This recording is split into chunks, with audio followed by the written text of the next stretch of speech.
Welcome back. From the margins to the masthead, the Challenger Street newspaper employs unhoused people to write articles. It's a way for them to earn some money. KVUE's Jessica Cha spoke to a few members on the team about how it works and the impact it makes on them. Standing in the median of Menchaca and Stasny in South Austin are people like Bob Schrey selling the Challenger. To be able to make some money, legally. It's a newspaper about the streets of Austin, written by those who know it best. The Challenger newspaper is a street paper that is 95% street written, and it is distributed by unhoused people. Valerie Romness, a homeless advocate, says the idea came about 15 years ago when a few unhoused friends of hers wanted to create a platform to share their stories. So I'm like, why did you pick the Challenger? And they said, because it's challenging to be homeless. So we offer employment and independence. People can make their own hours, and they distribute Challengers on a donation basis.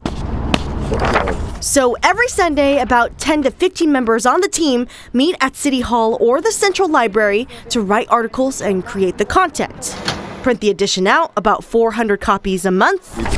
Get them all lined up and then fold them in half. And there we go. The paper does what it says what it does.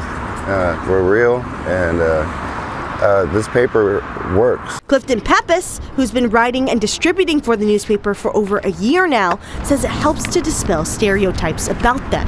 Not all unhoused people are drug addicts or mentals. Over 80% of America's 2 checks from being right here. And it helps motivate them even when times are tough. I stay to myself and get very reclusive and standoffish and out of the way. But put the paper in my hand, how you doing? And Schrey says the cash really does help give them a bit more freedom. They collect 100% of the donation someone pays to buy a copy of the paper. Place to get a meal or some clothing or whatever resources I might need. Schrey says this job will ultimately help get him a higher paying job and his identification in more ways than one. It gives us more dignity because we're selling something to people and not just like asking, hey, can you spare some change or something? Not asking for a handout, but a hand up to get back on their feet. In Austin, Jessica Cha, KVUE News.